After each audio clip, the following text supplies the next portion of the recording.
ایران اسرائیل جنگ کے بعد پہ اسرائیل نے ایران کے اندر سے بندوں کو خرید کر باقاعدہ اپنے پراکسیز کو کھیلنے کا جو معاملہ شروع کیا، اس میں یہ بڑا ایک نیٹ ورک تھا اور اس کو تباہ کیا گیا ایران کی سپاہ پاسداران انقلاب، جو کہ ان کی IRGC ایک تنظیم ہے، جو فوج ہے، فوج کا ایک حصہ ہے، اس کی جانب سے بھی لوگ ہیں اسرائیلی ایجنسی کے، ان کو گرفتار کر لیا گیا اور اس نیٹ ورک کو تباہ و برباد کر دیا گیا۔ تو یہ بڑی ایک ایرانیوں کے لیے خوشی کی خبر ہے کہ جس میں انہوں نے ایک بڑا نیٹ ورک جو کہ آنے والے دنوں میں ایران کے اندر بہت بڑی تباہی پھیلا سکتا تھا، اس کو مکمل طور پر تباہ و برباد کیا گیا ہے۔ اس کے علاوہ ناظرین کرام،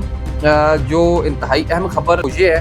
کہ ایران کے ڈپٹی اسپیکر اور پاکستانی قومی اسمبلی کے اسپیکر کے درمیان ملاقات ہوئی۔ صہیونی حکومت کے خلاف مشترکہ موقف پر زور دیا گیا، یعنی جو پچھلے دنوں اسلام آباد کے اندر تمام تقریباً 100 سے زیادہ ممالک کے اسپیکرز اور ڈپٹی اسپیکرز موجود تھے، کانفرنس ہوئی، اس کانفرنس میں شرکت کرنے کے لیے ڈپٹی اسپیکر ایران کی جو اسمبلی کے ڈپٹی اسپیکر تھے وہ آئے ہوئے تھے، اور انہوں نے اس موقع پر ملاقات کی